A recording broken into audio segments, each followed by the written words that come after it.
Check 1, 2, 3, 1, 2, 1, 2, 3, 4, 5, 6, 7, 8.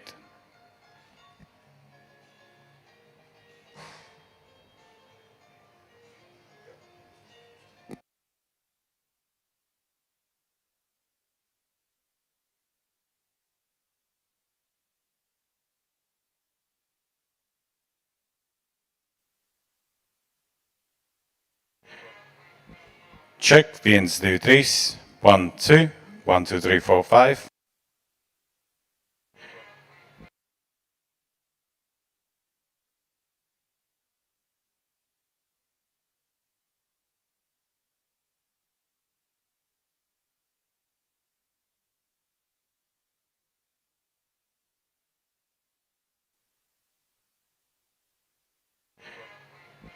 Check 1, 2, 3, 1, 2, 1, 2, 3, 4, 5, 6, 7, 8.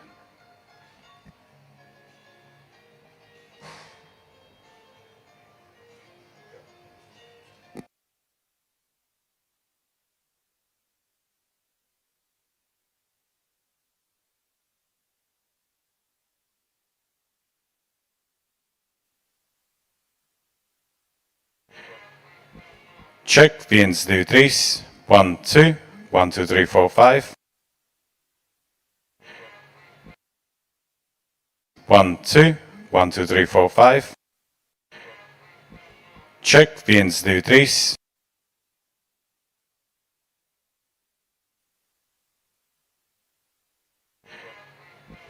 Check 1, 2, 3.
Viens, divi, tests, ja.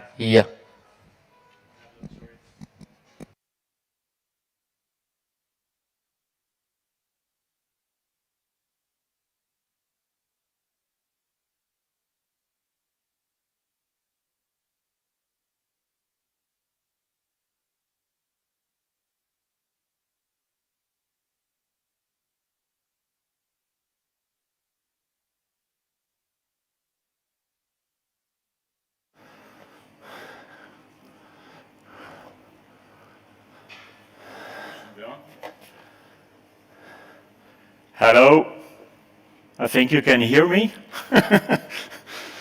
1, 2, 1, 2. So we don't need to stand there, we can just, yeah, okay. And the slides are there. And here we can move them. Yeah.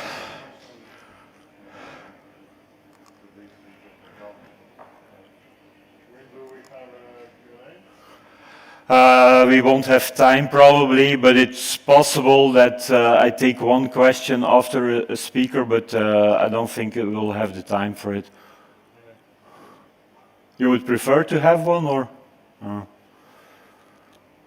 I'm afraid that with the 7 speakers, it will be a challenge to make sure that everybody fits within the 2 hours.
Okay. Stage. Next slide. Next clicker. Okay.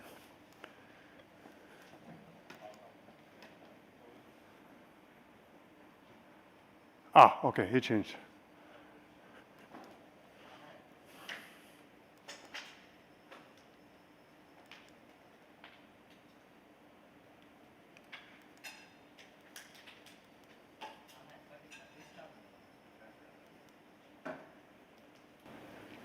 Okay. Excellent. Okay, he changed.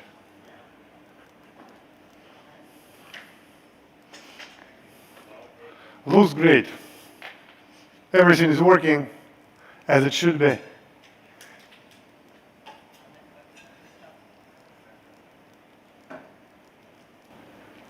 Okay. Excellent. Okay, he changed.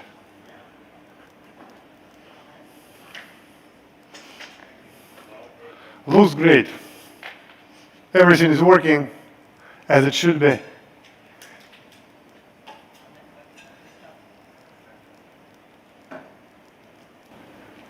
Okay. Excellent. Okay, he changed.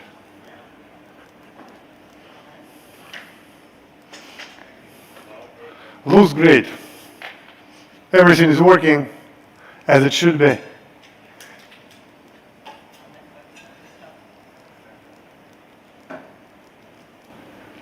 Okay. Excellent. Okay, he changed.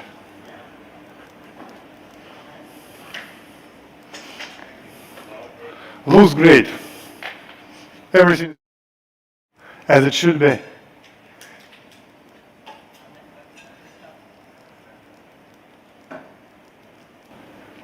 Okay.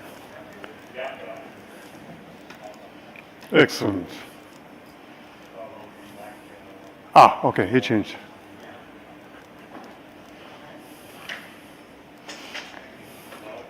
Looks great. Everything as it should be.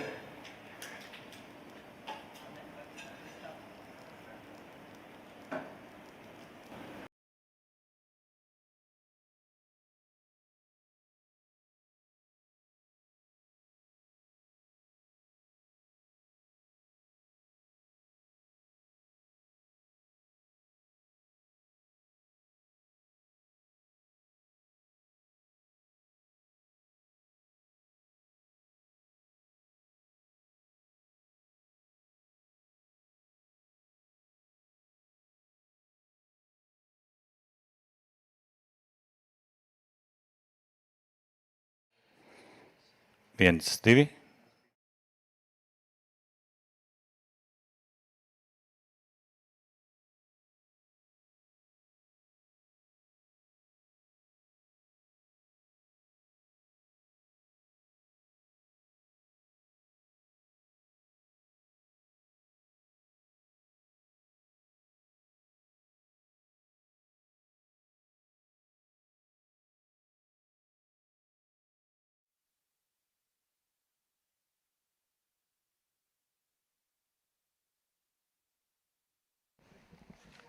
Viens, divi.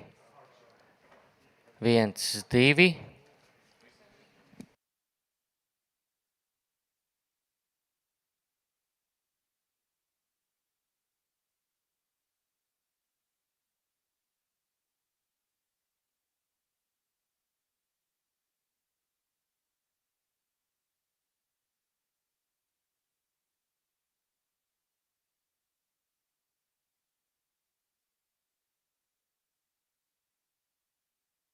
Good morning, everyone. 1, 2, 3. Let's go. It's good.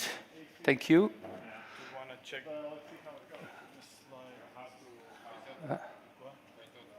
Sorry, your name was? Pedro.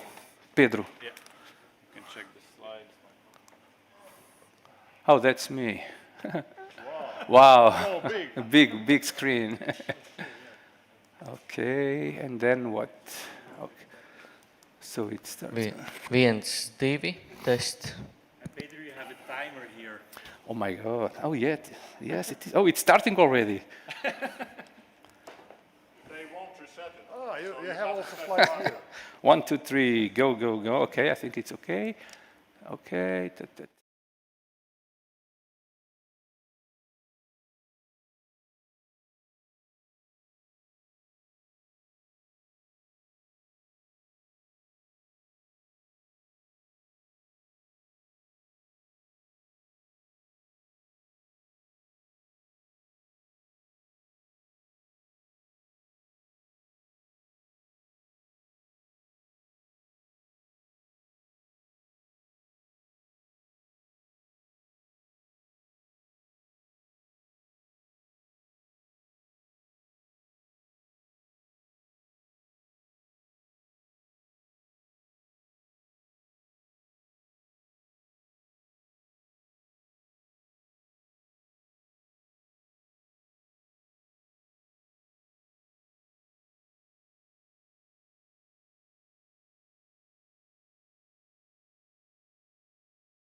All good?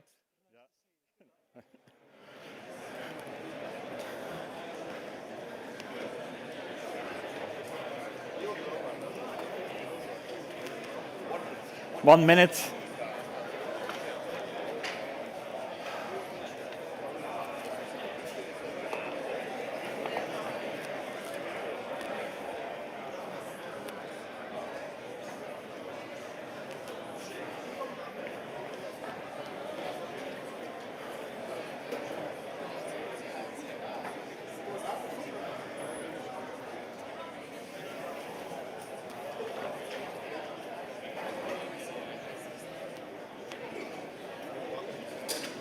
Okay.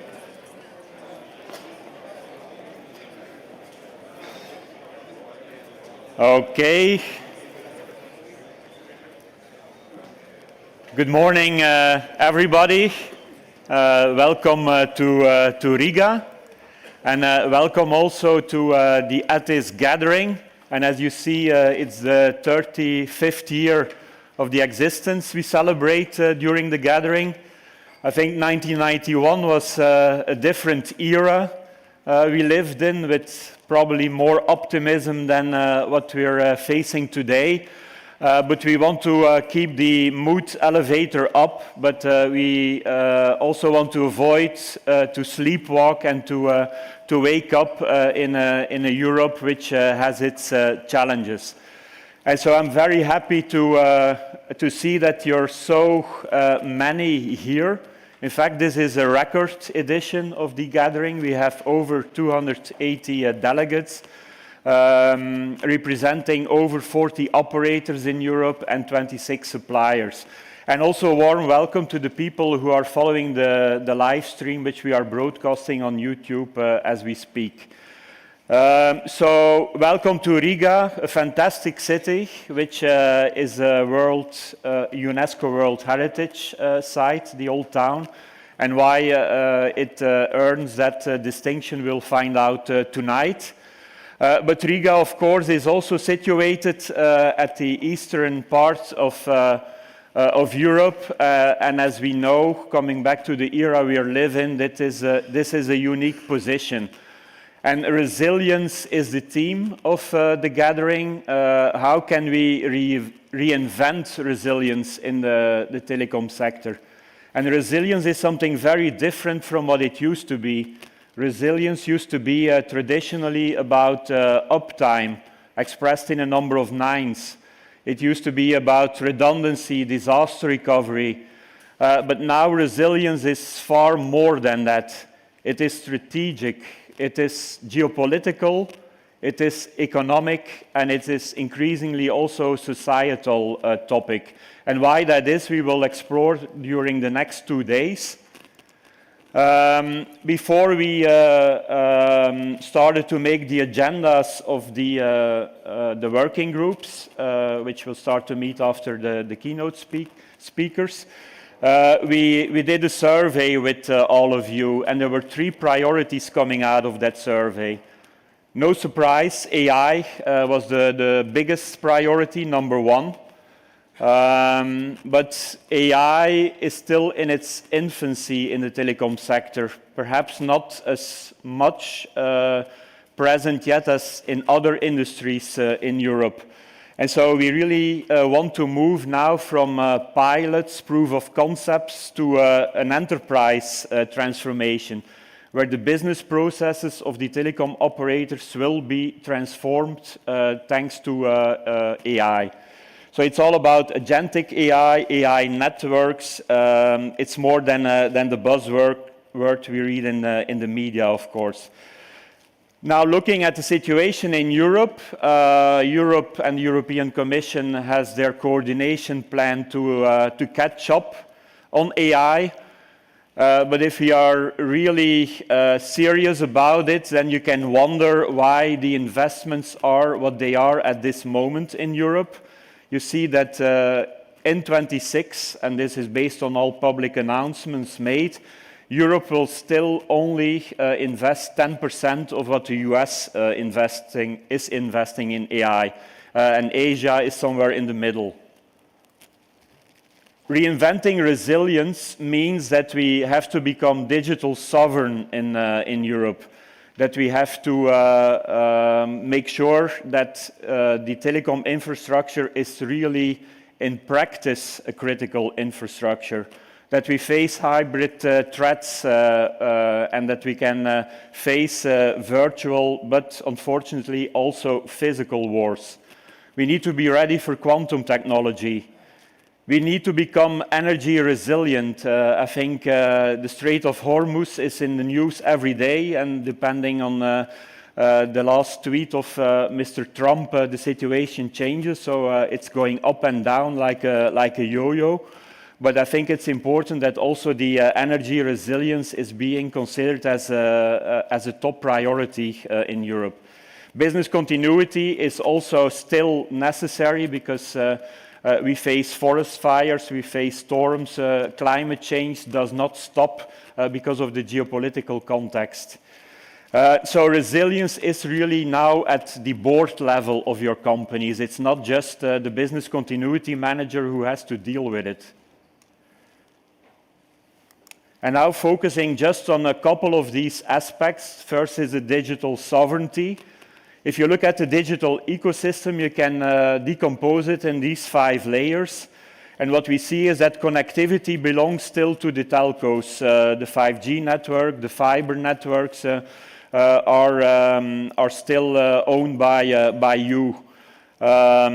The other layers, unfortunately, are not anymore and definitely not fully owned by the telcos. The chips, the components, the infrastructure, whether it's data centers or subsea cables, data and cloud, the big tech own the cloud infrastructure, and we're all customers of the big tech. And it's good to see, and I think KPN announced this morning that they really want to start the competition with the US cloud providers. There was an announcement 2 hours ago on it. So it's not hopeless. I think we really need to get our act together and to make a move on it. And then on the service side, of course, I will come back to that because it's also a priority in our survey.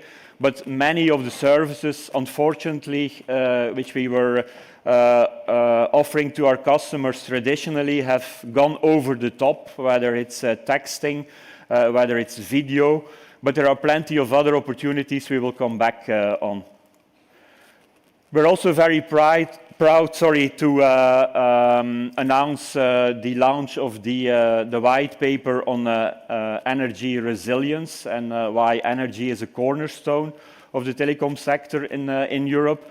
So you can download it. I think it's in your tote bag, the blue bag you got when you registered. It will also be discussed, of course, in depth in the energy working group. The telco security landscape, the exercise we do every year with TNO, a partner of ETIS, shows that we really need to act on many threats. The closer to the middle of the radar, the more you have to act and not just study. So you see also that the number of red bubbles is almost taking the whole radar. There are not that many opportunities left anymore. So also, and of course, no big surprise, cybersecurity is a priority, and we need to deal with the risks in the telecom sector. Now, to end with a positive note, the growth beyond the connectivity. Also, as part of the ETIS webinars, we already discussed many of the verticals you see on the slide. And so, as an operator, most of you want to go beyond connectivity, and also the other keynote speakers will address it. And it's even possible in very harsh times, like in Ukraine, to go beyond connectivity and to innovate and to offer new services. So sometimes it's good to never waste a crisis situation and also make sure that you learn from it. I think we did the same thing when we had COVID 6 years ago.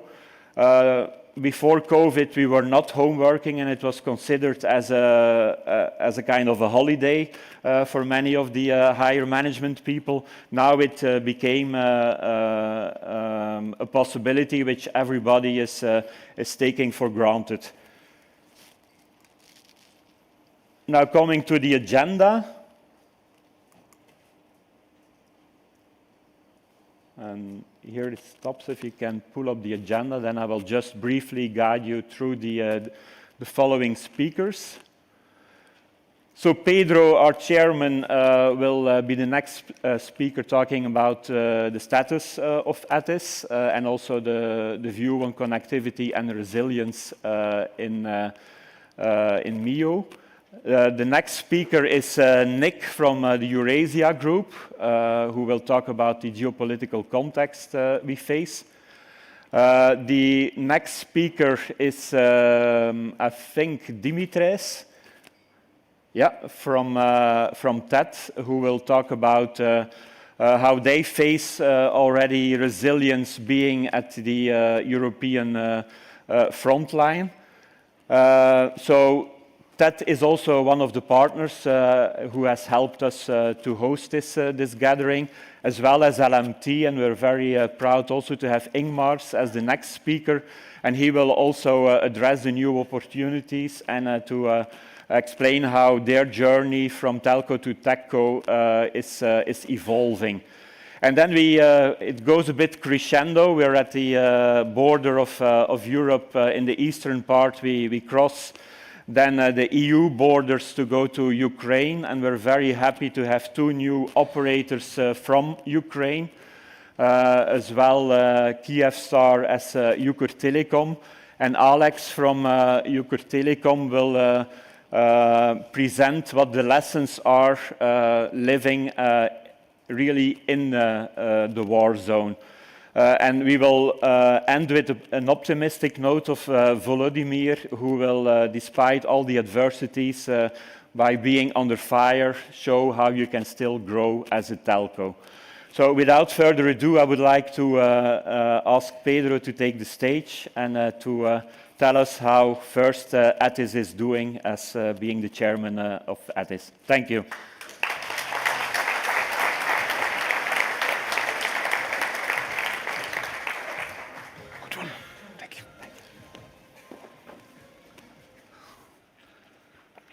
Good morning, everyone.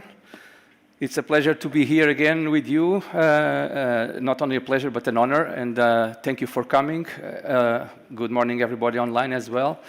And thank you to our local partners and sponsors for organizing such a great event here today in beautiful Riga. So I would like to start with a very simple idea. Roughly 1 year ago, there was this big energy disruption in Iberian Peninsula, and so both countries were out of energy, and millions of people reached out to their phones, trying to reach their families, trying to understand what's going on, and by then nothing else matters. There was no strategy, no technological roadmaps, no regulation. The important thing was, does the network work? That was the question, and that was what most important. And because of that, I think this subject that we have here today is very timely, and that's why we are here gathered in this beautiful room to discuss all the angles of what resilience could be. I start with making a very brief update on ETIS status.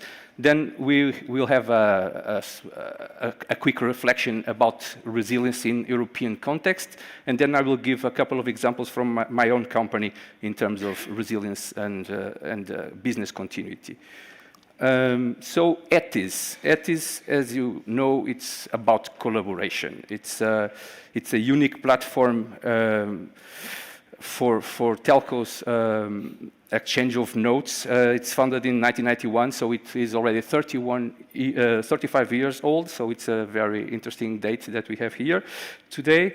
It's an independent, non-profit organization, and it's telecom-led. This is very important because the agenda is defined by telcos, by the members. And it's focused in real telecom challenges, inspiring cases, use cases, and growth opportunities. And we have around 20 working groups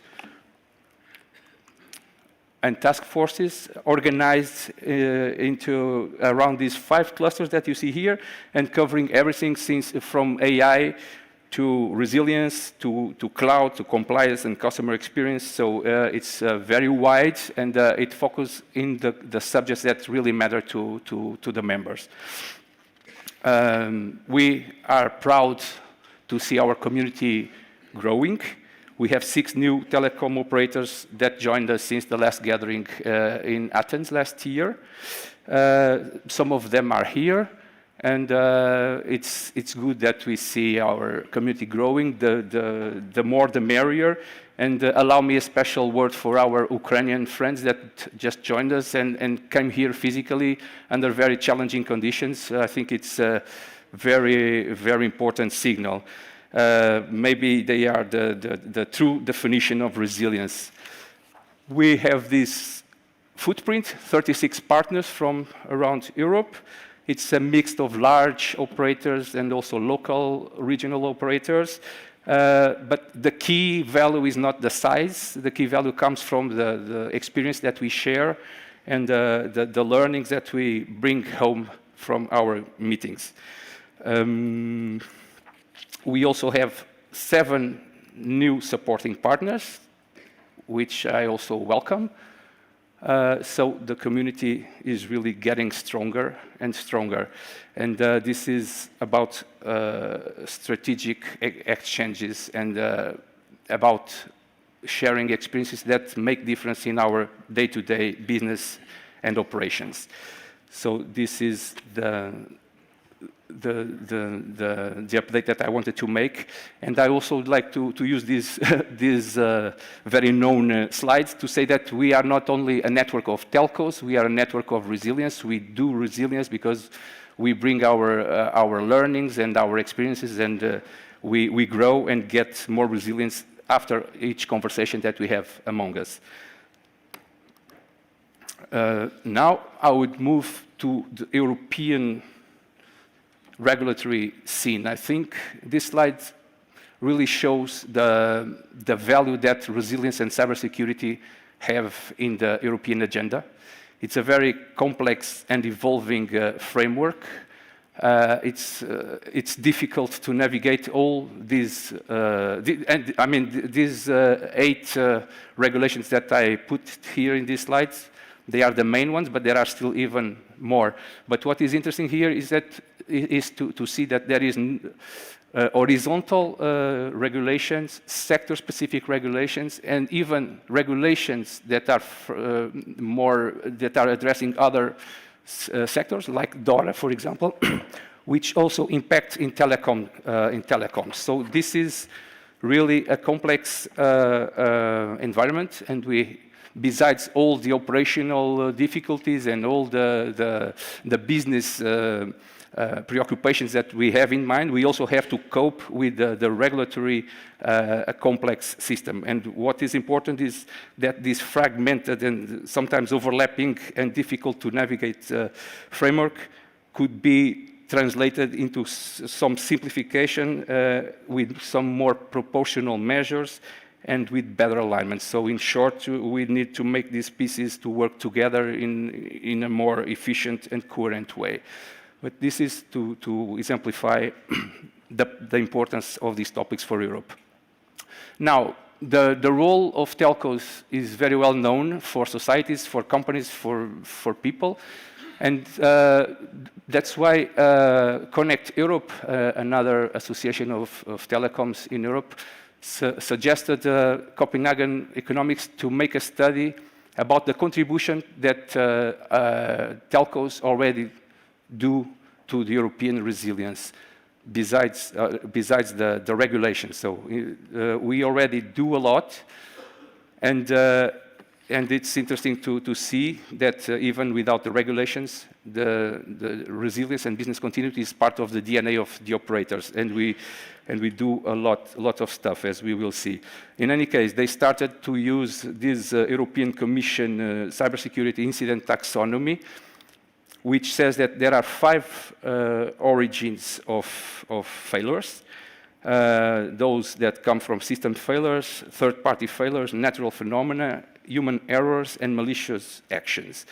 And we see that incidents, what is more interesting is to see that how these incidents evolve during the last years. And if we look at this breakdown, we see that the system failures are the highest responsible, let's say, remain the largest cause, but external risks are growing fast, and third-party failures and natural events are becoming increasingly significant. As we can see now, if we compare the data from 2022 to 2024, we see that system failures are still the largest cause, but they are decreasing. And third-party failures are up significantly, and natural events are also increasing. So the trend is clear. Risks are shifting beyond our networks. And that means that resilience is no longer just a technical challenge, it's an ecosystem challenge. But there's good news. And if we look at the following slide, the numbers show that, yes, the incidents are increasing, but the impact is decreasing sharply. There are fewer hours lost, faster recovery, and better containment. So despite a more complex and challenging environment, resilience is actually improving, and these are the good news. And also going to the good note that you, and positive note that Wim was mentioning, I think we should be somehow satisfied with the response that telcos have to the threats. So the main takeaways of the study are these ones. I think that first, the study acknowledges the important role that telecoms have as the backbone of our society, so everything depends on telcos. Second, the risk landscape is broad and evolving, as we've seen. It goes far beyond cyber attacks and increasingly includes external factors. Third, operators are already taking action, both on prevention and also on response. They are detecting threats, building redundancy, and preparing for recovery. Fourth, this comes at a significant and growing cost. So all these efforts cost money, cost engagement, and it's never too much, the investment that we need to do in these areas. And that's why that as policy advises, the study suggests that there should be a support for investment, for example, through regulation and simplification of the regulation, or streamlining the regulation, so not imposing so much burden to the operators from one side and from another one. For example, in terms of the new DNA that is now being discussed in the Parliament and in the Council, there should be ways to make it more investment friendly, in order to not to have so much burden in terms of resilience for operators. So let us invest some in other areas such as networks and services, etc. And finally, also the skills is very important, and the European must invest in skills in order to overcome the gap that currently exists. Now, I would move very quickly to Meyer example. So this is just to show that Meyer is not just an operator, is an infrastructure operator. We have lots of infrastructures, from submarine cables to satellite to terrestrial networks, etc. So we have for us, resilience is even really more important because of all these infrastructure that we have, but at the same time, these infrastructures mean that we also have alternative routes and some more capabilities to be resilient and business continuity. For example, the satellites would help us in this objective. Resilience is, as I said, part of our DNA. It's very important. That's why we invested a lot on it. We have teams working 24/7 on this, and we achieved business continuity ISO certification, which is a signal that we take this very seriously. And now I come with 2 examples of resilience and of incidents that were the perfect stage for us to test our resilience. The first one, everybody knows, it was 1 year ago, the Iberian energy blackout. It was impressive. The system was put under extreme stress. The network remained operational, and that happened because of our investments in infrastructure, in new batteries, lithium-based batteries. We had this Fudoka famous project in Meyer that through which we renewed our base stations, and we took away the legacy systems and put new high-power batteries that made the difference during the blackout.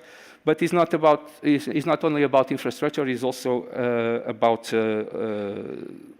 it's about investment, but also smart design and also response and operational effectiveness. As you can see, we immediately activated our contingency plan, and we reconfigured our network in terms of energy optimization. So even if the traffic tripled, we managed to be on almost all the time during the blackout. And then we had a new example and a new challenge this year. In the beginning of the year, we had this Catherine storm. Well, it was more than a storm. It was a train of storms. So during almost a month and a half, we had every day a storm. So there was huge destruction of some cities and, of course, of our networks. But we saw it. So the important was not only the impact in the networks, is the response. And we immediately activated our teams. We deployed people and technicians in the field. We coordinated with other stakeholders, authorities, and other operators. And we've been recovering from this mass destruction, I would say. So more than 2,000 kilometers of fiber were destroyed, 28,000 poles, and dozens of mobile sites were impacted. Just for you to have an idea, these storms affected 69 municipalities, covering an area of more than 50,000 square kilometers. So it was something really special. And the recovering this was not just recovering a little part of the system or a little part of the service. It is about reconstruction, part of the network that took years to build. So we are still recovering.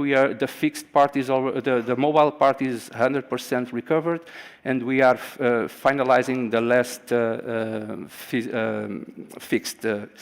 We are finalizing to connect the last fixed clients. And during this, we also, of course, try to offer alternatives to our clients that were disconnected. But the message is that resilience is not just about infrastructure, it's about rapid response, coordination, and execution. And to finalize my brief intervention, I think I still have 1 second. I think that these events really make it clear that resilience is tested in the most demanding conditions, and it is not just our view. So during the making of that study that I mentioned before, there were some interviews. to technical and security experts from some telcos.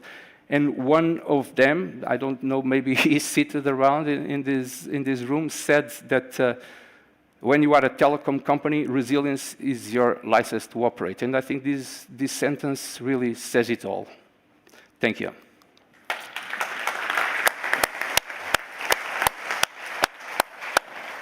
Thank you. Okay, thank you, Pedro. We would like now to zoom out a bit and to look at the geopolitical context we're in. It's an honor to have Nick here from the Eurasia group, a think tank, and he will depict what his view is on the geopolitical context we live in. Nick, the floor is yours.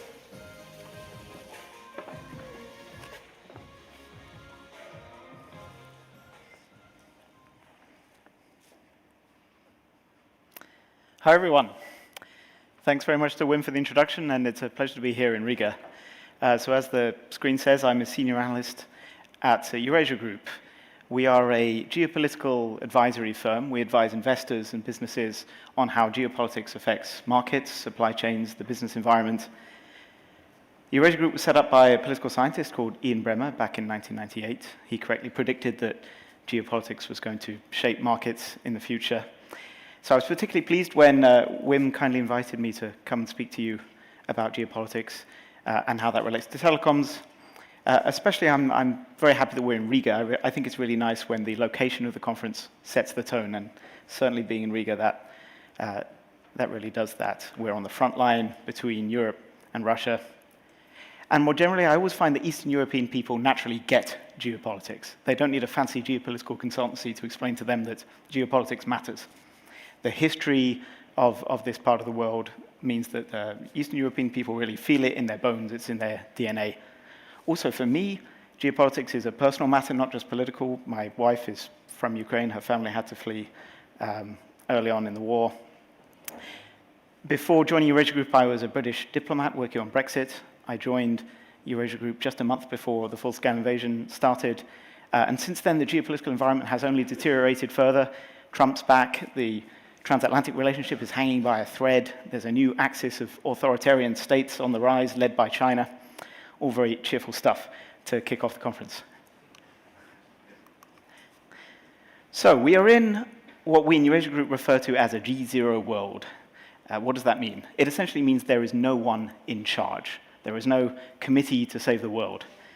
Instead of globalization, we increasingly have a situation in which interdependency, which we once thought was a good thing, which would prevent war, interdependency has now become a source of vulnerability and a source of coercion. Conflict is everywhere, and it's increasingly hybrid. In Europe, I'm sorry to say, Europe is the region in the world that is the least well-suited to thriving in this new world disorder. Our political and our business leaders, they made a bet that the world was going to stay in the 90s forever, that we were going to have a future of free trade, peace on earth, prosperity.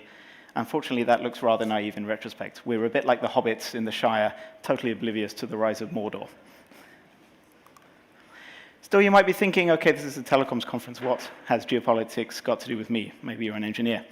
The answer is actually quite a lot. Telecoms is now at the center of global geopolitics in a way that you might not necessarily expect. This has been true for quite a while now, but I'd highlight 2019 as the moment when telecoms, and specifically 5G, arrived at the center of geopolitical competition. And that was when Trump, during his first administration, sanctioned Huawei. So that really brought 5G to the center of geopolitical competition.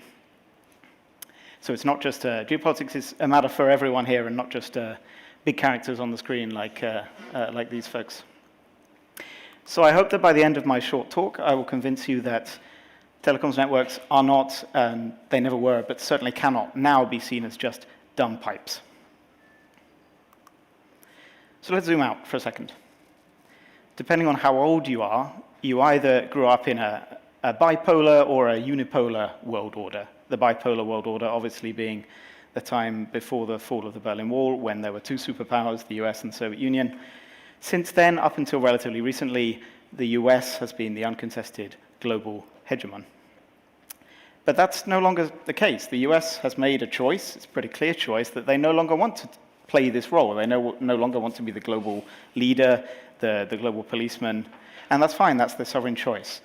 But it means that there's a lot of contestation as the new world order starts to settle in. And we don't know the final shape of this new world order. You could say we're heading back towards a G2, a bipolar world order, with China taking the place of the Soviet Union. But we're not heading back to a G2, because a G2 would imply that Beijing and Washington are interested in working together to run the world for the benefit of humanity as a whole. But they're not really interested in that. They're interested in competition with each other. On top of that, we have aspiring superpowers like India, perhaps even a united Europe, we can dream, that might result in a more multipolar world order. We don't really know. All is to play for. But this uncertainty and this contestation is reflected in the confused state of the world right now. And in fact, there are 3 overlapping orders, and no single superpower is dominant across all 3. When it comes to the military order, it's clear that only the US is the most dominant. They've taken a lot of knocks in the Iran war, for sure, but still only the US can project military power across the world with bases all across the globe. When it comes to economics, however, China is at the center of the global economy. Now, 70% of countries trade more with China than the US. That trend has accelerated since Trump's tariffs. So China now dominates the economic order. But I think what really distinguishes the modern era from the past is the digital order, which is new. And what's specific and what's interesting about the digital order is that it's dominated not by an individual state, but by companies. It's tech companies that control and have power over the digital domain. And this is what Ian Bremmer, the founder of Eurasia Group, calls the technopolar order. And technopolar power is the ability of tech companies, and especially tech CEOs, to control the digital domain. And when you think about it, it's tech companies and CEOs that have the power to develop AI models, determine who has access to them. It's tech CEOs that control the algorithms that increasingly determine what people, and especially young people, what they see, what they think, what they believe. And that's an incredible amount of power, and it's held by companies, not governments. To take a specific example, think about when Anthropic released Mythos, their new super powerful model, just a couple of months ago. They released it only to a select few American companies. Everyone else has been basically locked out. That's a source of serious vulnerability for Europe. And when we think about AI more generally, the sad truth is that Europe is lagging behind. This graph shows the share of global compute infrastructure controlled by different countries. The US is obviously far and away ahead, followed by China, the EU in a distant 3rd place. And this reflects the hundreds of billions of dollars of capital expenditure on data centers that the US companies are putting in place. And this CapEx, all of this CapEx basically represents a giant bet that these US AI developers can control AI almost as if AI is a kind of utility like energy that becomes a kind of core input into all economic activity. They think if they build the infrastructure, they will own AI, and the rest of us will be renting it from them. They will be the landlords, and we will be the tenants, paying rent to access intelligence. That's the big bet, and that's the narrative that they have to sell to investors in order to justify their crazy IPO valuations. But I think if that bet pays off, that would be a disaster both economically and strategically for Europe. I'm not the only one who thinks this. It's this basic idea that is animating this so-called Eurostack movement. It's an initiative that basically says that Europe needs to finally try to own more of the digital stack, not just buy it from elsewhere, but own more of the stack all the way from energy up to applications. And of course, as has already been mentioned, it's you guys, the telcos, that have a key role to play in building this Eurostack by building out this compute infrastructure that's needed to power AI and to run inference. So for me, at least, that's what tech sovereignty is really about. It's not just about the Cloud Act, about kill switches. It's about owning the infrastructure and capturing the value and reinvesting it in Europe. Okay, and I want to pivot a little bit and talk about Ukraine. I know we're going to talk about Ukraine a lot, as we should. But I think Ukraine is the perfect case study for how connectivity is essential to resilience. Not only Ukraine's ability to fight a war in the 21st century, but its ability to keep on functioning as a sovereign state and keep its society intact. I think, given I've just mildly criticized tech companies, I think it's important to recognize the role of tech companies and telecoms companies in ensuring Ukraine can still function as a sovereign state. Early on in the war, Russia sent missiles targeting data centers in Kiev, but they were unable to break the Ukrainian government because tech companies and telcos had helped to upload core critical data from the cloud to the cloud outside the country. And that meant that Ukraine could carry on functioning. So I think it's important to recognize that the role of telcos in upholding societal resilience. Of course, when it comes to Ukraine and connectivity, Starlink is the perfect example that shows the power of connectivity, but also the dangers of the technopolar power that I was referring to earlier. You see on the screen, this is an example of one of Ukraine's amazing unmanned naval drones. You can see the little Starlink antenna on there. I've got a couple of examples related to Elon that demonstrate the kind of danger of technopolar power and the danger of dependencies. Cast your minds back to the late 2022, around autumn. Ukraine was planning an ambitious assault using these unmanned naval drones on a Russian naval base in Crimea and Sevastopol. Somehow Elon found out about this. Maybe he was having some conversations with his friends in Moscow, and he decided to unilaterally shut off Starlink in the Crimea area. He essentially remotely sabotaged an operation, a Ukrainian operation on Russia, because he was convinced that if the operation was successful, then Russia would unleash nuclear war and kill us all. So he remotely killed Starlink. Fast forward a few years, more recently, Ukraine now has a new defense minister. He was formerly the digital minister, a young guy, brilliant guy called Mikhailo Fedorov. Fedorov called up Elon. Elon was in a good mood. Fedorov was lucky there. He managed to convince Elon to turn off Starlink for the Russians. And so since then, they've implemented a new system where you have to be a verified Ukrainian user in order to access Starlink in Ukraine. And that one phone call and the system that resulted from it has made a serious difference on the front line, because now the Russians can't access Starlink anymore. And this has been one of the factors that has helped Ukraine to turn the war around over the course of 2026 and actually gain some territory back from the Russians. So these two examples really show the dangers of the concentration of power in individual tech CEOs like Elon. Of course, as you all know, the war is not limited to Ukraine. As we've just heard, Russia is escalating its cyber attacks on telco networks, but also on other forms of critical infrastructure and targeting our democracy itself. And it's not just Russia, of course, but also China, which is the biggest source of cyber attacks. So the war is not contained to Ukraine in any way. It's everywhere. So I want to pull out some implications for Europe. The first is, as we've just been saying, Europe is still too dependent on critical infrastructure controlled elsewhere. It's not just about individuals like Elon or Trump, it's the US and China in general.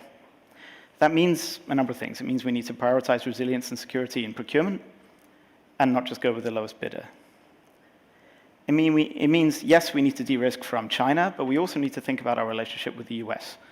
Because the truth is that even if the Democrats come back, the US is structurally less invested in Europe compared to the past. So we need to think about that. That doesn't mean decoupling. That would be a bad idea, and it's not possible in any case. But it does mean having backups, having sovereign capabilities, so we are not totally vulnerable on US technology. But these dependencies, they didn't emerge by accident.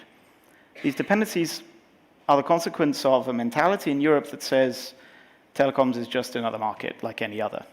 So it's really no surprise that when you have a regulatory philosophy that says the most important thing is just cutting margins, cutting consumer prices, having very strict competition framework, it's no surprise that the profits and the innovation start to go elsewhere.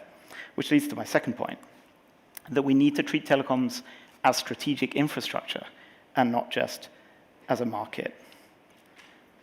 Tackling the kind of challenges that we face today, cyber attacks, hybrid warfare, that requires more collaboration within industry, but also between industry and government.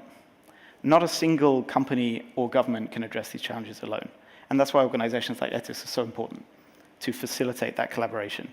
It's not easy for regulators to understand because they are naturally skeptical of collaboration within industry, but that's what we need. So it's a learning process.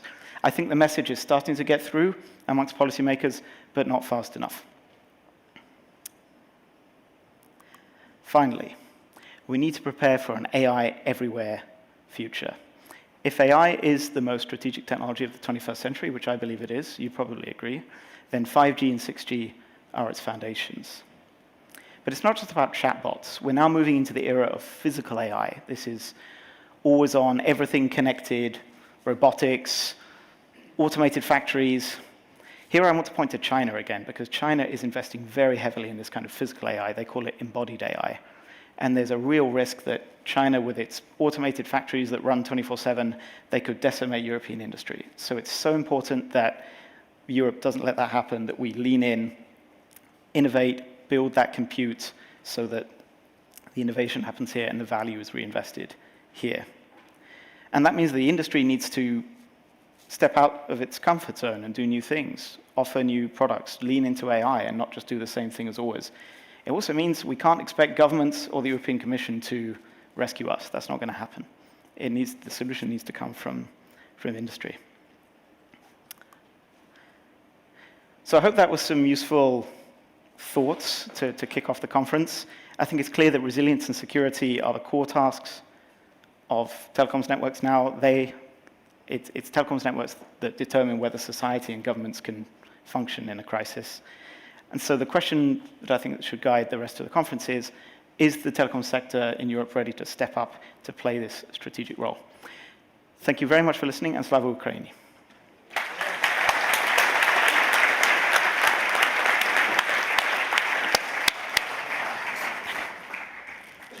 Okay, thank you, Nick, for the inspiring zoom out in the geopolitical context. Now we want to zoom in, first on Latvia, where we are now for 2 days, and then we want to zoom in on Ukraine.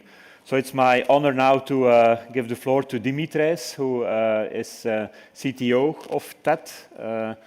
He's also part of the management board and the council of ETIS, and he will depict on how resilience is being looked at close to the borderline. Thank you.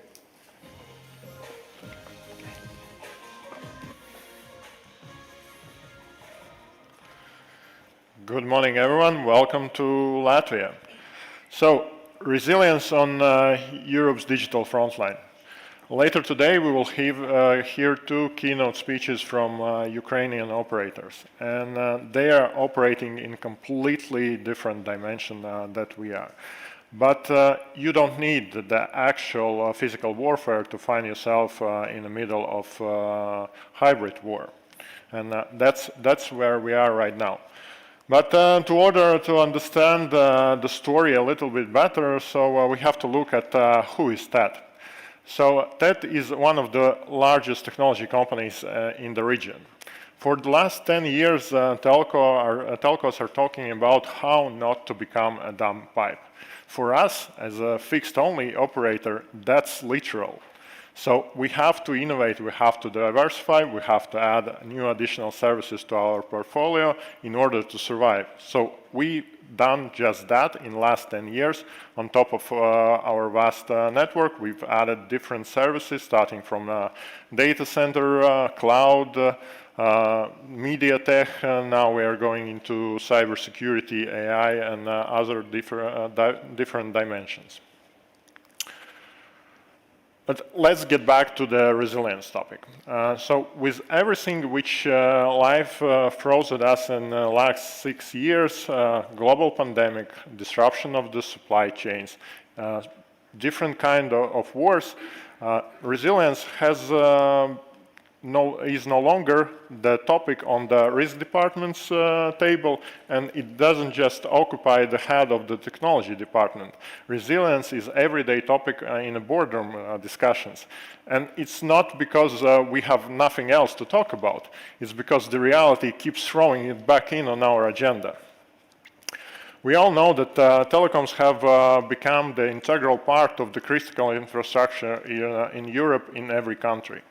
For us, on top of our vast, basically largest optical fiber network in the country, we have added data center services, cloud services, security, and various digital services for our customers.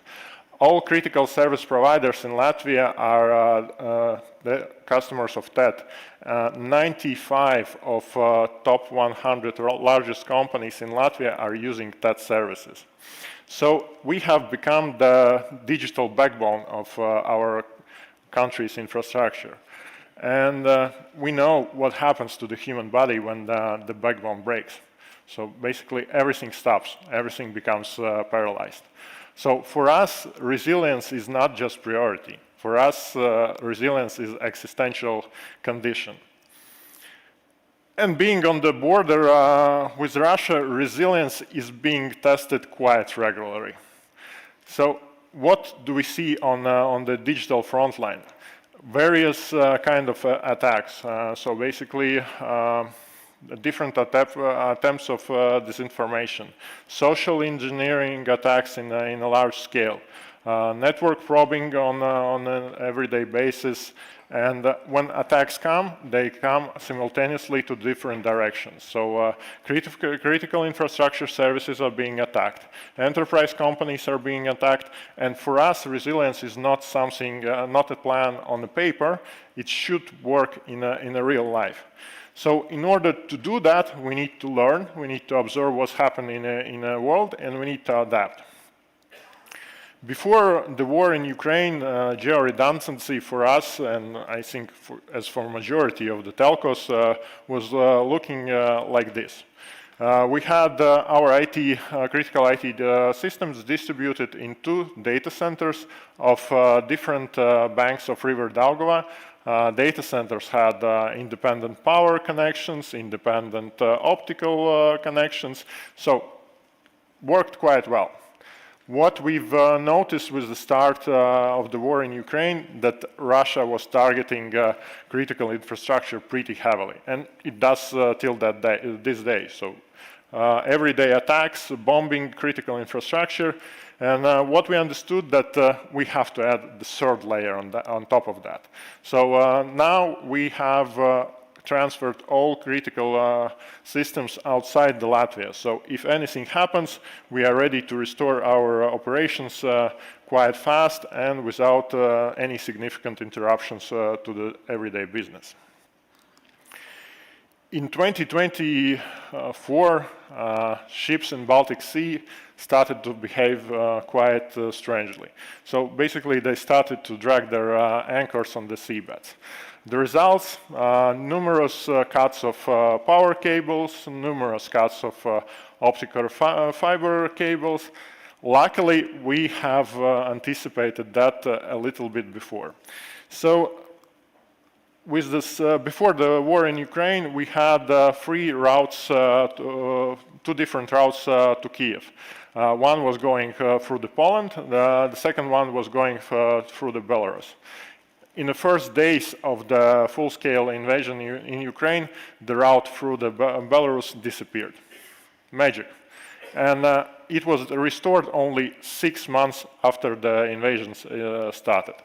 So what we understood is that in case of some attack or possible invasion, the enemy might try to isolate the country and break the external connections. So we need to add more cross-border connections. We need to diversify our network. And starting from 2022, we did just that. And luckily, Now, when in 2024 the interruptions started and cable cuts appeared one after another, we were able to withstand this pressure. So this year, simultaneously, there was a situation that 3 cables were damaged. Our customers didn't feel any interruptions in our network. On the digital landscape, the threats are becoming more severe. 2 years ago, we've seen the first carpet bombing attack in our network, and our reaction was like, wow, that's interesting, that's something new. Today, carpet bombing is the majority of DDoS attacks we are seeing in our network. So the traditional means how we had defended our infrastructure against the DDoS doesn't work anymore, and our experts have to implement new ways how we can defend. Increased social engineering with AI enhanced with AI capabilities, that's the everyday practice. So different Russian connected groups with Russia are trying to collect credentials on a large scale. And AI is not helping as well, so we see that attackers are using AI tools on a large scale and adjusting their methods, how they are attacking our infrastructure. The result of that is that starting from 2022, the number of cyber incidents in Latvia has increased 6-fold, and number of identified compromised devices has grown 8-fold. What we see today, so basically we still see very high level of interest from different Russian APTs. They are gathering credentials, they are attacking the infrastructure in different ways.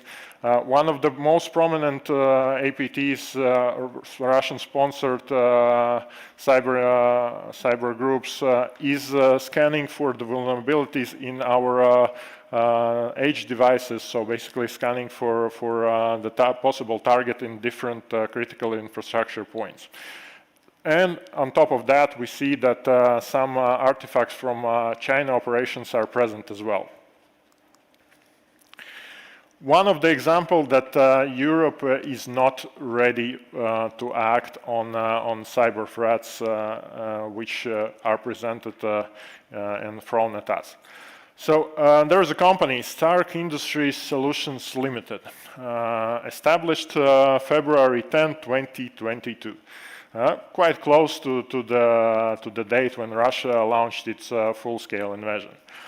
We have started to notice this company in our network in the second part of the 2022 because it was taking part in every attack on our network. So we started to raise alarms that, hey, this is not an ordinary company, something is not right here. Well, Europe took quite decisive action, and in 3 years they have imposed sanctions on this company. Well, fast. What happened? So the company have split and continued to operate as nothing happened. Authorities like RIPE and RIPE-NCC basically did nothing. They declared that, hey, we are neutral, we cannot do anything.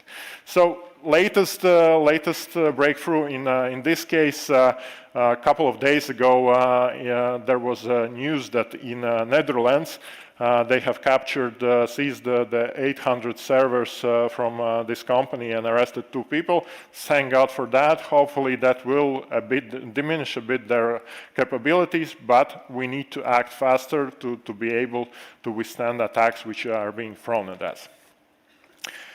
And we have to look at the resilience as an ecosystem. We cannot address that as a separate pillars. So basically, network, data center, cloud, energy provision should be combined within the common ecosystem, and all the plans should be synchronized, and we should understand how we are dealing with the crisis which might come up later. And on top of that is the human factor. So basically, human usually is being conceived as a weakest point in the link, but it shouldn't be so. So trained people are the weakest point, and they can cause a lot of damage. But as we see in example of Ukraine, trained personnel can be the biggest asset of the company. They can act on their own, take a fast decision, they can adapt to different situations. So we need to ramp up and train our skills, train our employees in order for them to strengthen our resilience in our company. So resilience now requires an assets you can trust and influence, especially in the times when some guys are demanding to give them the Greenland or saying that, hey, we will tune down the fighter jet capabilities for our allies, which are software based. And in these times, you do not know who to trust, and you have to develop your digital sovereignty. And with that, we are moving forward. So at the moment, we are constructing the seventh data center in our data center park, which can be understood by name. We are not, our imagination is not very good in that sense, but this data center will allow us to host the AI capabilities. So it's liquid cooling ready. It's fully tier-free facility and design certified. PCI DSS certified, and one additional factor which we are adding to our data centers is that all the produced heats will be used to heat the homes of Salaspils city citizens. And we have to think about the future in advance and understand what can come in the next years. And in our opinion, the quantum computer risk is quite real and might appear in the next 10 years. So our networks should be ready. We should protect ourselves from harvest now and decrypt later principle. So we have started to work on the post-quantum cryptography and on quantum key distribution networks as well. So at the moment we are constructing part of the pan-European quantum key distribution network in Latvia and Lithuania to be able to cover the Europe and provide the collaboration between countries in that sense. So telecom resilience is now the part of Europe's strategic resilience. And that's why we need to learn, adapt to different situations, and to be able to overcome what life throws at us in the future. And most probably, looking at the history of the last 6 years, well, we have fun times ahead of us. So let's be prepared and ensure that Europe is resilient. Thank you.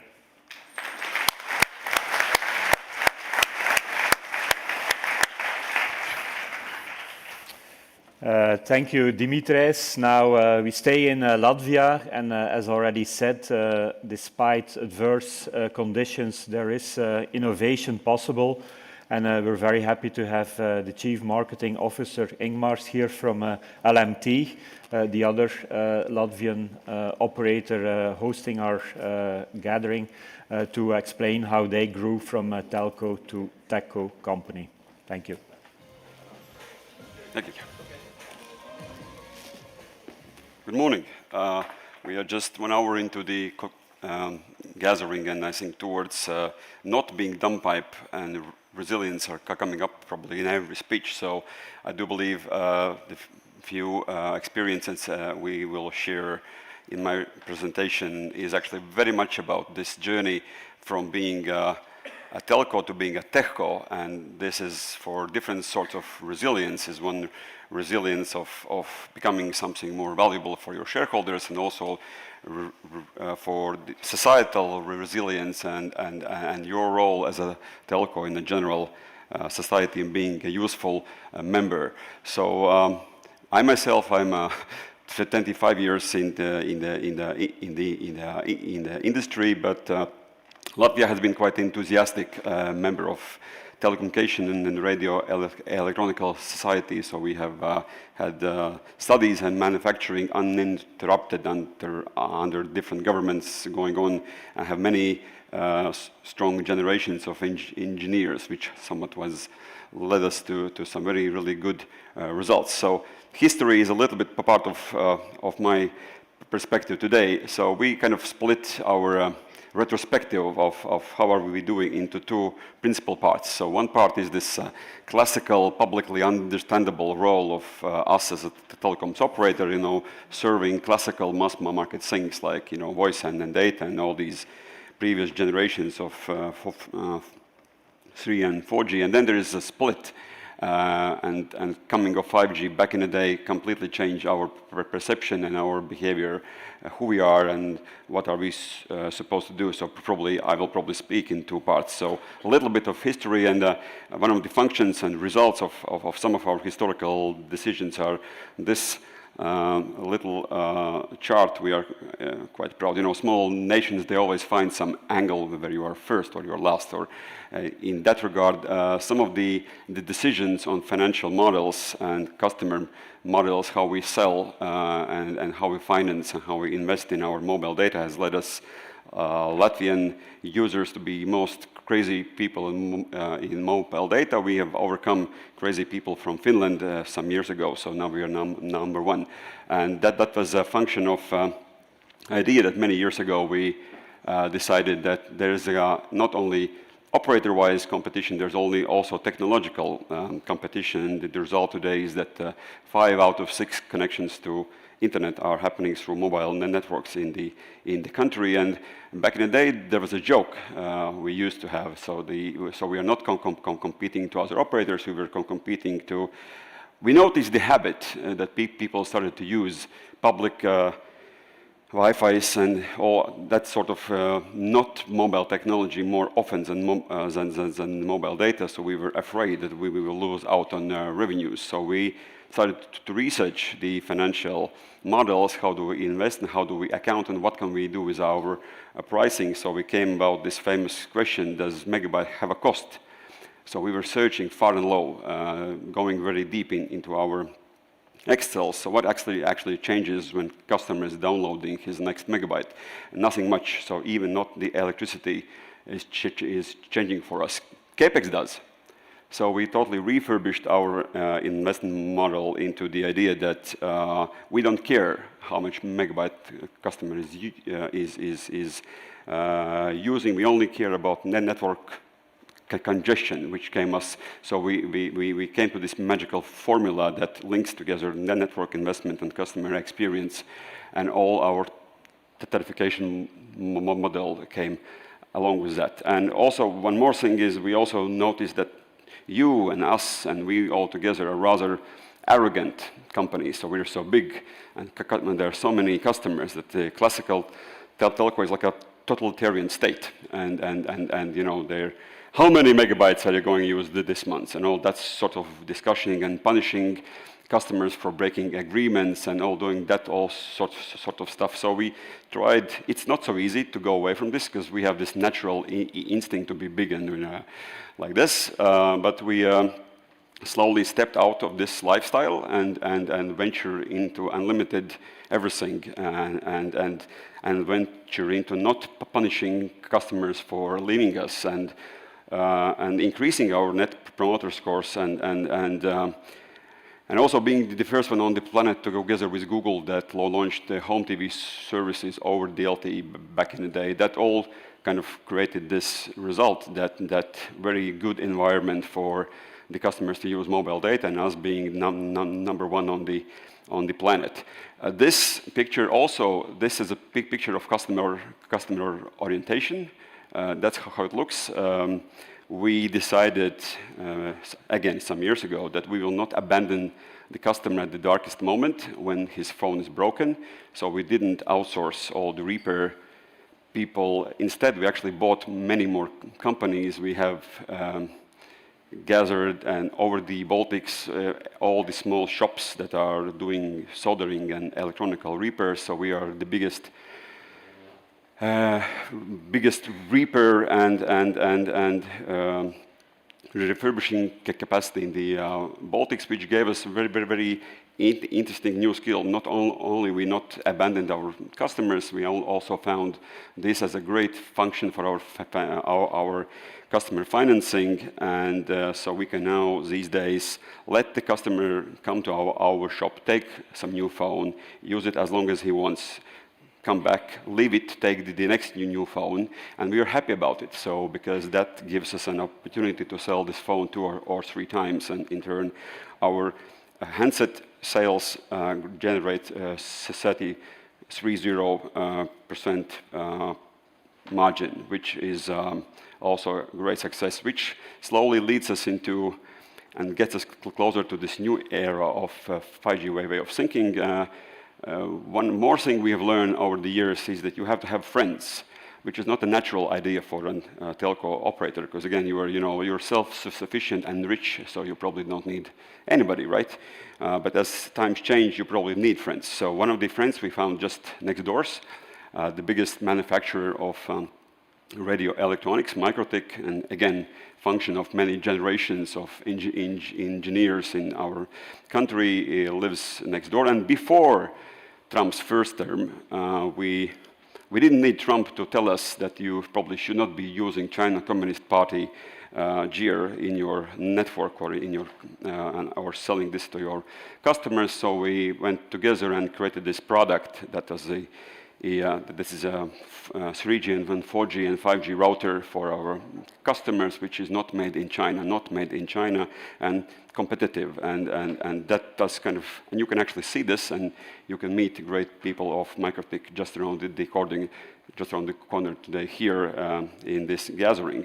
So happy joint project that gave us the inspiration to this next era, because when 5G came around, everything was very glory and beautiful, but no one could explain us why would you need a 5G, because normal human being does not need a 5G, because the 4G speeds, back in the day went over 100 megabits per second, so no customer can distinguish the difference when either he is using 4G or 5G. So why would you need a 5G? And always the answer was like, in 10 years you will, do this and that, and flying cars, and that's sort of bullshit. And so we were, what do you do?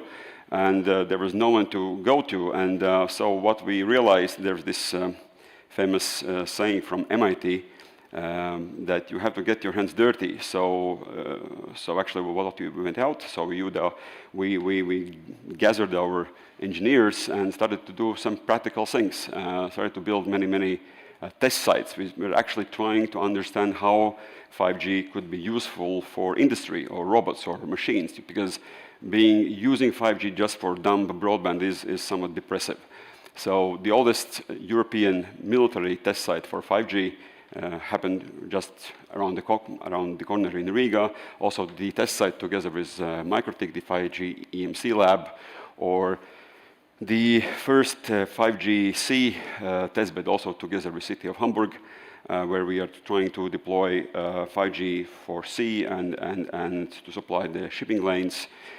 Or little part of Estonian network we built in the racing track for autonomous vehicles. All these activities actually helped us to make new friends together with customers and startups to try to devise something useful out of 5G. It also changed the company, because classically telcos they cut costs. That's our habit. Cut costs. That's how we spend our life. And there is something else. You can also buy some other companies, because we are big and rich, that we can do. And there's a third way. It's pretty unusual and hard. You can actually change. You could create something from nothing.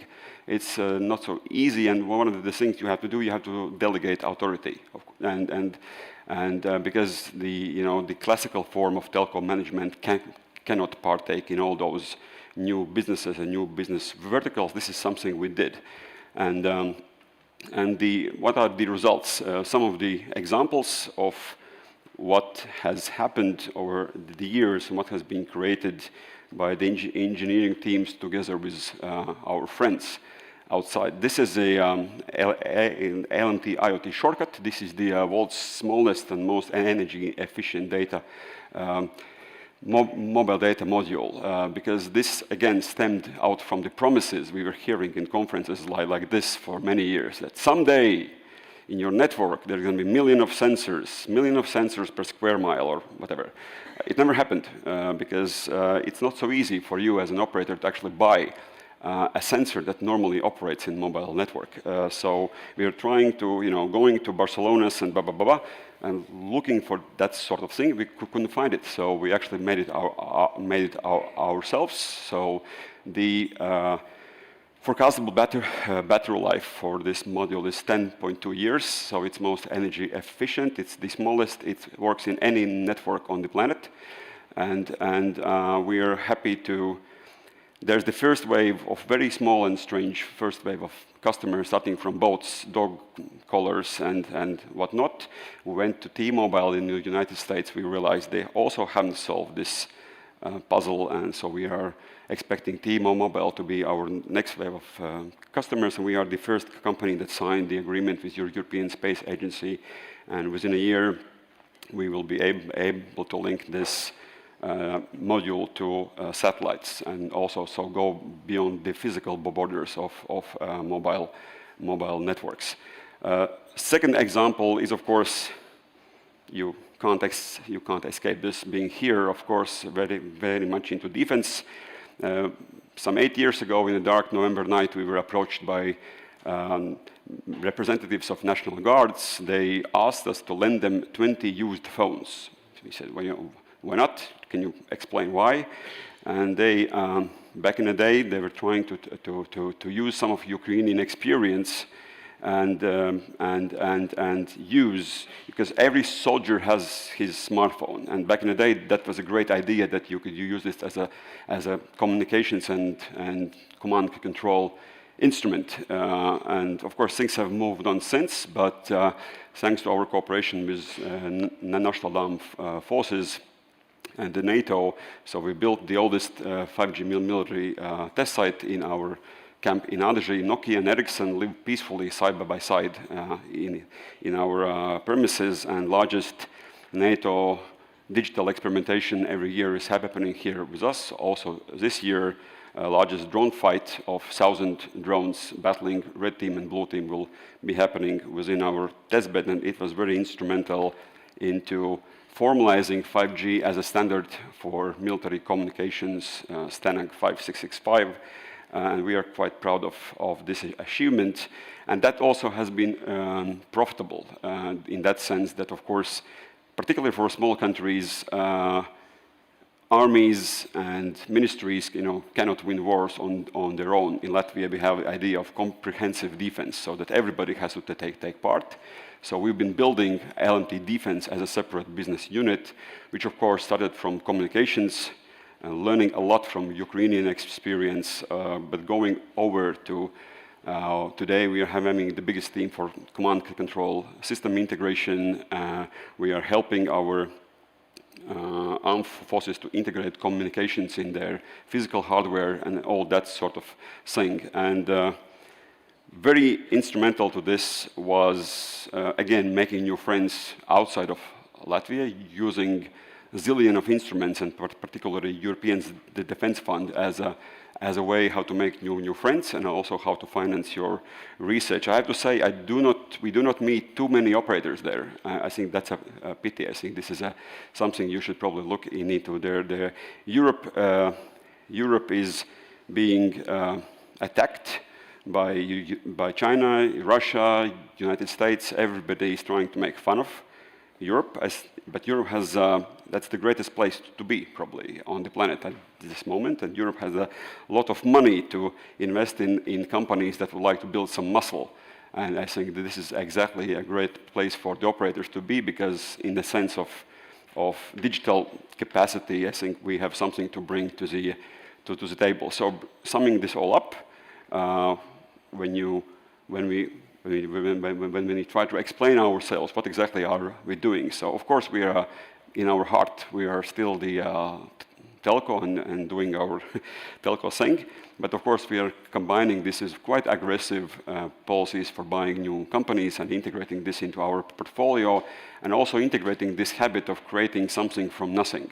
So this techco approach, I think, engineering culture that resides in each and every of your telecommunication companies is a great place to actually start to build some new value and try to link and make these synergies from this whole team. So that's it. Thank you.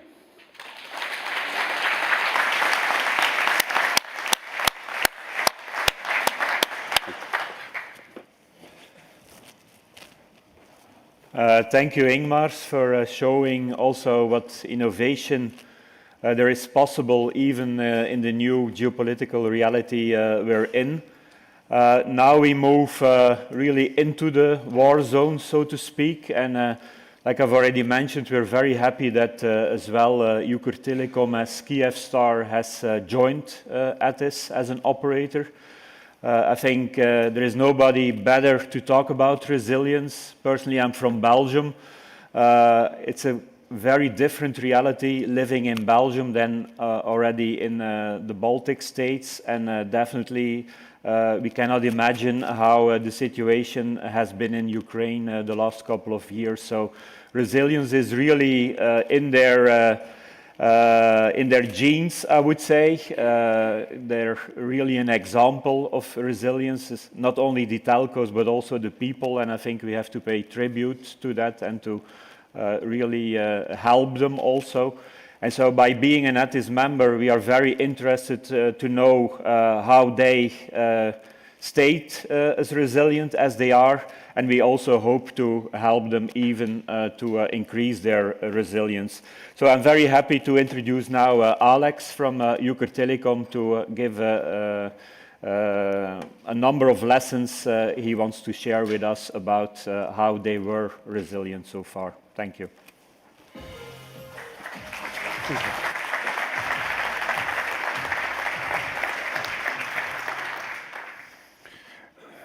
Dear ladies and gentlemen, it's a privilege and honor to be here with you today. I'd like to start with a word of heartfelt gratitude to the organizers and host of the event, ETIS, for bringing us together for this event. I'd like also to extend heartfelt thanks to Latvia and all European Union countries for their unwavering support of Ukraine throughout these 4 years of full-scale war with Russia. Your political, economic, and military assistance has been vital for Ukraine's resilience, and we deeply appreciate it. Ukraine has been fighting for its mere survival and future. And today, all Ukrainians, engineers, technicians, doctors, farmers, and ordinary people are all defending our country in their own way. And we, telecom, IT, and cyber security engineers are part of that defense. In order to get immersed in the context of my presentation, I'd like to take you back to day zero of Russian full-scale invasion. It was 24th of February 2022, when Ukraine was attacked on the front line of 2,500 kilometers. Full-scale invasion caused enormous panics, stress, frustration, and profound sense of uncertainty. You can see on the photo the morning 24th of February, when thousands of cars are trying to flee Kyiv, stuck in the endless lines, trapped in the endless lines, just trying to survive. With the very beginning of the war, telecom networks became the target for Russian attacks, not just with the drones, missiles, bombs, artillery shells, but with a highly sophisticated cyber warfare.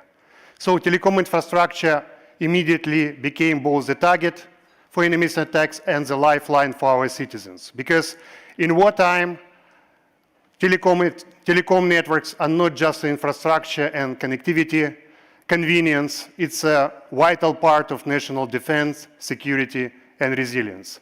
They help coordinate defense forces operation, rescue humans' life, deliver humanitarian aid, ensure societal stability, economic continuity, and keep families together.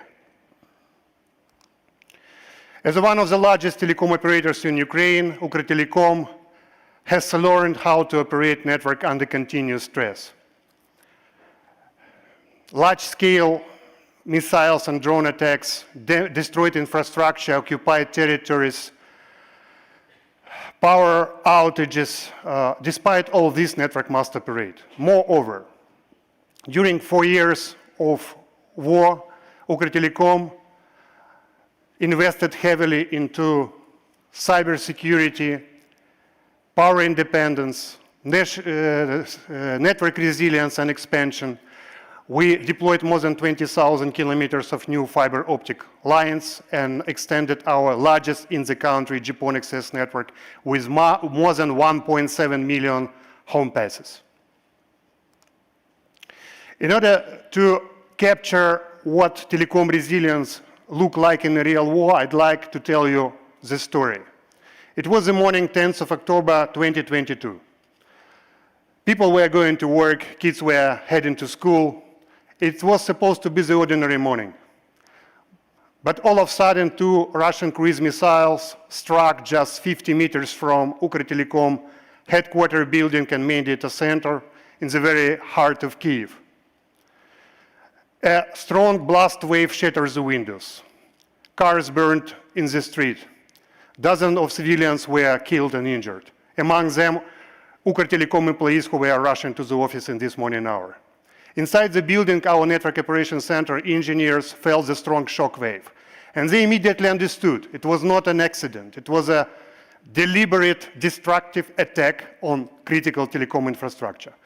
But instead of running to the shelter, the first thing they did was something else. They checked the operational state of the critical telecom nodes and traffic routes. And that morning, despite the destructive missile attacks, our network stayed up. Some other more recent stories which illustrate what resilience looks like and what conditions we have to operate under. Overall, over 4 years of war, just imagine the scale of damage. More than 60 Ukrtelecom buildings were completely destroyed, razed to the ground. More than 300 were seriously damaged, and more than 750 were captured by enemy invading forces. The next lesson is simple but fundamental. Telecom infrastructure must be physically protected. It assumes reinforcing fiber optic lines by burying them deep in the ground or laying them in the underground cable duct. Relocating critical telecom and IT sites to distributed hardened locations, fortified basements or bunkers. Cooperation and teamwork is imperative. After the war began, we immediately tied up ourselves with a government network operations center for telecommunication networks, with the energy grid operations centers, emergency services in the regions, military administrations. We established cooperation procedures with them. During first weeks of war, the 90% of the transport network failures of Ukrtelecom were caused by the cable cuts due to uncoordinated fortification activities. Demining was vastly required before any restoration activity on the newly deoccupied territories. We arranged for curfew logistics for our teams to prevent the friendly fire incidents. One of the most important lessons from Ukraine is that during the times of existential crisis, competitions gives way to cooperation. Ukraine's telecom network resilience became possible due to unprecedented cooperation, teamwork and cooperation between telecom operators. That allowed to compensate for damaged assets and maintain nationwide connectivity. National roaming was introduced within just a few weeks following the full-scale invasion. It helped keep country connected. let me tell you the simple truth. Nobody can argue. Telecom networks were never built for wartime. Commercial telecom networks are built for efficiency, fast return on investment, scalability, and quality of service. They assume just accidental failures. The war forced us to redesign the network to survive deliberate destruction. Before the war, as you can see in the slide, we have just 2 core nodes located in Kyiv and Dnipro. In the course of the first year of war, we deployed multiple core nodes, each of them able to handle all the traffic in the network. We interconnected all regional center nodes with all core nodes, with our own fiber optic routes, as well as traffic channels shared by other telecom operators. We arranged for the local interconnect at each regional center with other operators for emergency traffic exchange in so-called unauthorized mode. We increased overall capacity of our internet links 4 times.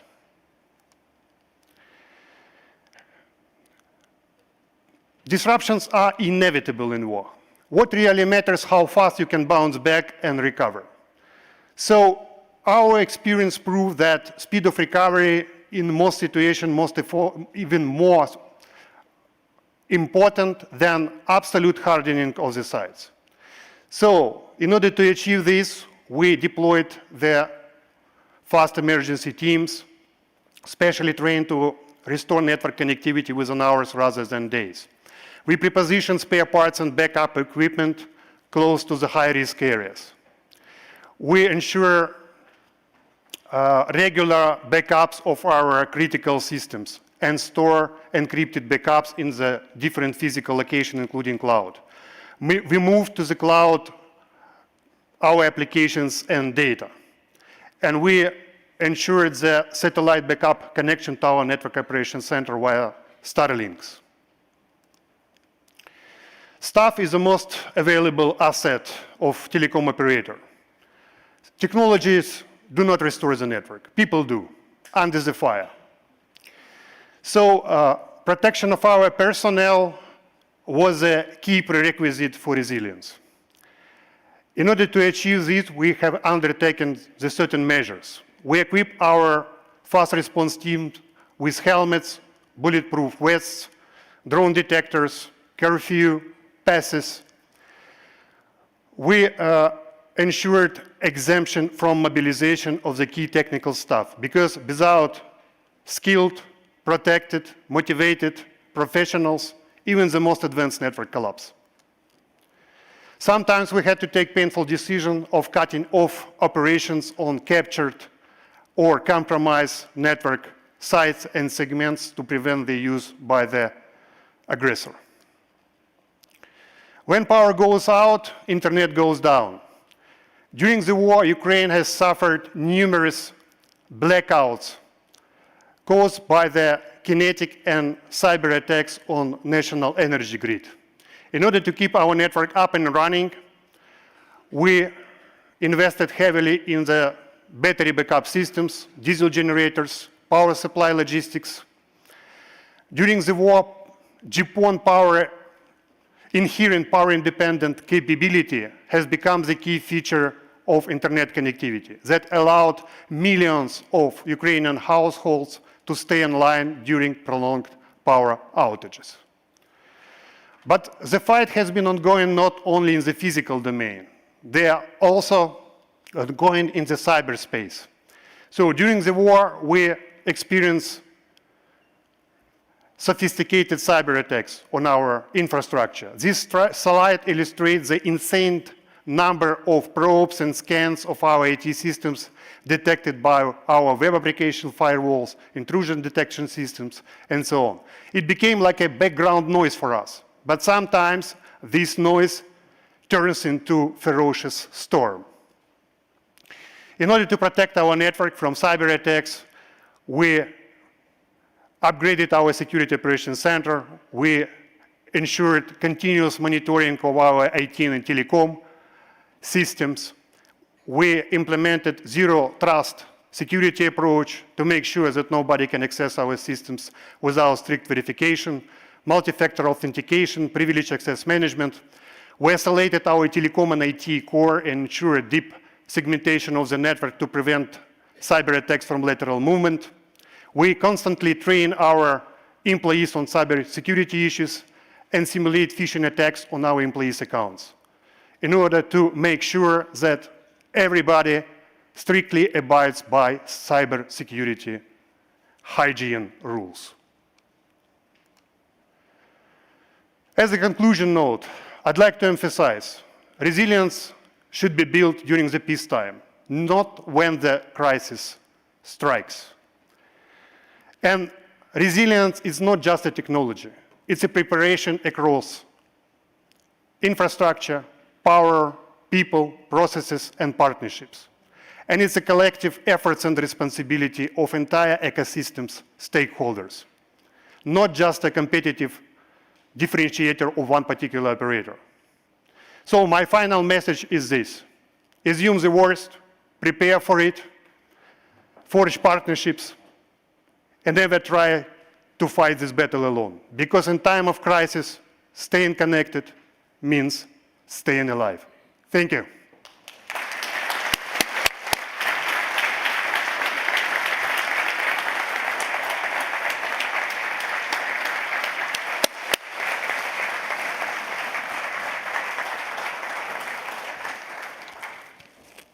Okay, thank you, Alex, for the hard lessons you learned and for sharing them with us.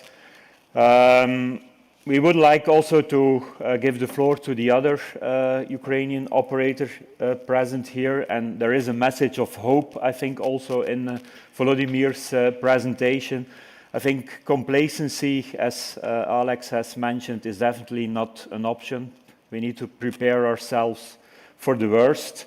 But there is also innovation possible even in very adverse conditions.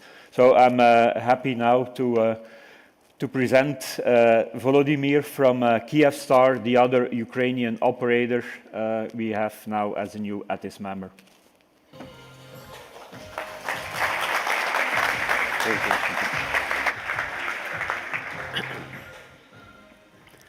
Thank you, Wim, for introduction. Let me ask you the question, how do you remember last winter? Maybe skiing, snowboarding. How do I remember it? I was sitting in my house, working, having the meetings, minus 25 outside, minus 5 inside. Perfect conditions to stay young and healthy. By the way, anybody looking for the house near Kyiv? With a good piece of land and the perfect illumination almost every night. Contact me if yes. If seriously, the winter was horrible, as well as the last 4.5 years. But we are alive, and we achieved a lot during this time. So I will tell you about it. Before we start, let me introduce what is a Kyivstar in Ukraine. We are serving 22 million subscribers. It's more than 50% of population of country. We have more than 1 million fixed broadband subscribers. So we have more than 28 million active users of our digital services. Scale is huge, as well as responsibility. We are owner of the largest telecom infrastructure, digital ecosystem. We are one of the biggest taxpayer in the country. And we are the first fully Ukrainian company listed on NASDAQ in 2025. And all of this done in these 5 years. Since February 2022, we have faced a lot of challenges. Full scale of war, massive destruction of energy infrastructure, telecom infrastructure, countrywide blackouts, economic pressure, lack of resources. But again and again, we are alive. And we have many bright stories in Ukraine, in different sectors, in military tech, in agro, in IT, and in digital services as a Kyivstar.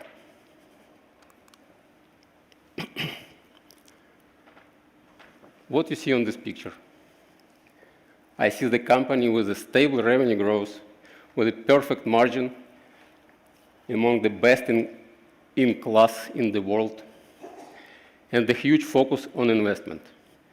By the way, during the last 4 years, Kyivstar has invested more than $1 billion in Ukraine economy. More than $1 billion of investment during the war. Here you have to understand that the crisis does not cancel your strategy.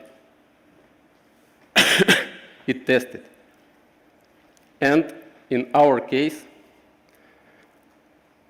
if we are talking about resilience, it's not about survival. It's about maintaining your performance. How we did it? We have started our preparation in the middle of 2021, when honestly nobody believed that the war will start. And one of our strategic decisions was to secure the core business. And we have secured it through the investment into energy resilience, more than $100 million just in energy resilience. Network growth. In 5 years, network grew for 45%. Modernization, network modernization, LTE modernization. Our average throughput in the country increased 2 times in 4 years. LTE coverage, more than 96% of population coverage covered by LTE. And launch of new services, D2C service. In our understanding, the company cannot grow if your core business, if your network is weak.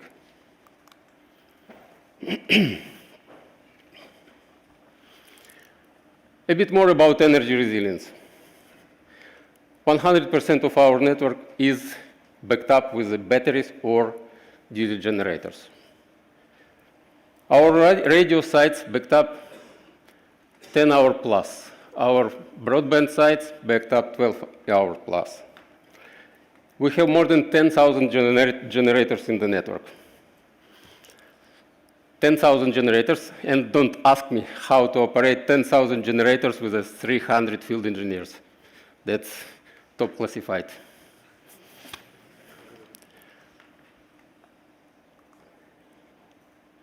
One of our energy diversification strategy,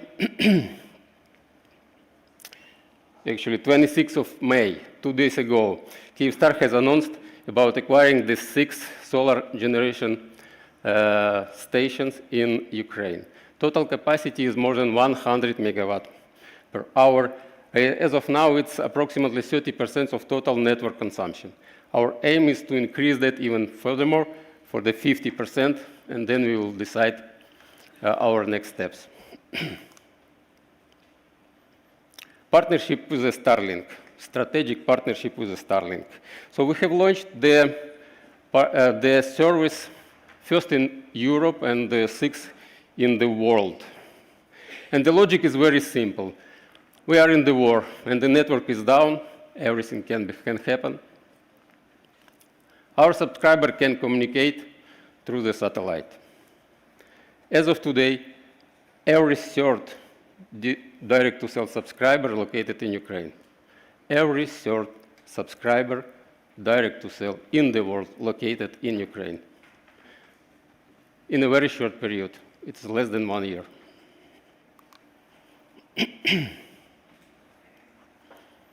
In the 5 years, with the own development or through the M&A, we were able to build the ecosystem.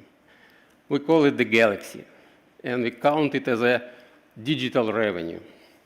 5 years ago, digital revenue was almost zero. As of result of Q1 2026, digital revenue achieved 21% of total revenue. Our aim is 50% to achieve the diversification of telco and the digital.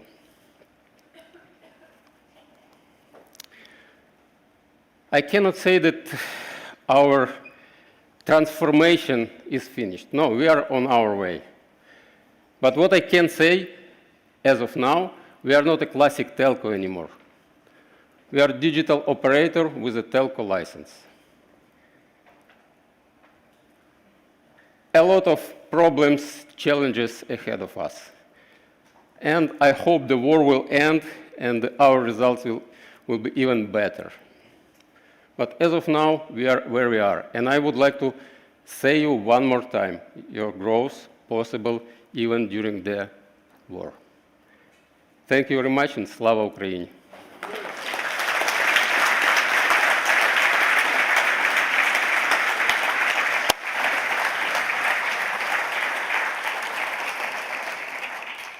Okay, thank you, Volodymyr, for bringing also a message of hope. I do realize that this was not a feel-good movie this morning, but I think considering the world we live in, that would not be to the point neither. So I think Europe has to face reality. I think we have the population, we have the brains, we have the companies to do so. So I hope that this was, in case it was still necessary, a kind of a wake-up call. We will, of course, discuss a lot of the things we heard in the respective working groups, which will start meeting after the coffee break, which we will have in a couple of minutes. But first, I would like to give you some housekeeping rules, just to know how we want to handle the gathering. So you have received the agendas of the working group you registered for. So that's also available by the app, which you can download if you don't have it on paper. We have some telco-only sessions, so bear that in mind also if you are representing a supplier.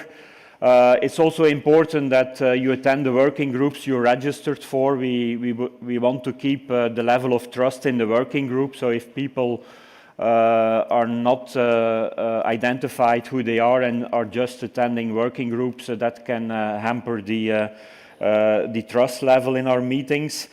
Some working groups will also change meeting rooms. We have the whole conference floor for ourselves. But we want to make sure that not everybody is 2 days in a meeting without open view on outside activities. So sometimes we will swap the group, so that's also visible in the agenda. Wear your badge all the time. That's also important. We want to make sure that there are not uninvited guests on the conference floor. There is also some security foreseen who will check it. So please wear it for the 2 full days, also for the activities we will organize. And so the activity for today is the sightseeing tour through the old town of Riga, the town which has been denominated for UNESCO World Heritage. We will leave around 6:20. We will split into the working group setup. Some working groups are too big and will be split into groups, but you will be informed about that as well. And what is also important, we really treasure confidentiality and trust in our association. We're not a commercial congress, we're not a Mobile World Congress, we don't have any ambition to become it. We really want to have first and direct communication with your peers. But there are, of course, then the confidentiality rules, and the confidentiality policy mainly boils down to the fact that what you hear within the working group meetings is asked to be kept within your companies. Don't share it outside of the company. Don't start to tweet on things you heard of companies. But you can share it with your colleagues at home in the office. Unless there is an additional confidentiality required, that can be the case for some of the security groups. The other thing is the antitrust policy. I think that's the next slide. Nothing major, of course. Commercially sensitive information is not allowed to be shared, and also anti-competitive decisions are, of course, not allowed to be taken based on discussions we have here in ETIS. I think that was the end of the housekeeping rules, I hope. So we will have lunch in the breakfast area, which is on the ground floor. We will have dinner tonight in this room, so it will be refurbished. We will come back here around 8 with the guides after the sightseeing tour. So I would like to end with thanking the sponsors, the gold sponsors, Companion Energy and Scale Free. The silver sponsors, Lamy, Telenor, Lynx, Digital Virgo, and Microtik. And the partners, SAP, TED, LMT, who were very instrumental in the logistics and the support of this event. And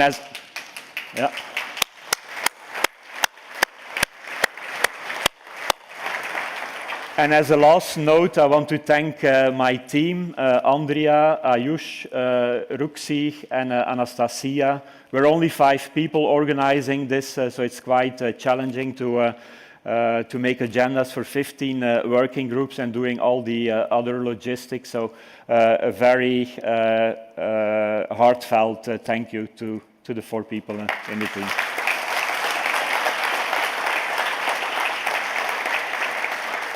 We will break for coffee now for half an hour, and then we will move into the working group meetings. And the room you're expected in is on the agenda you registered for. Thank you.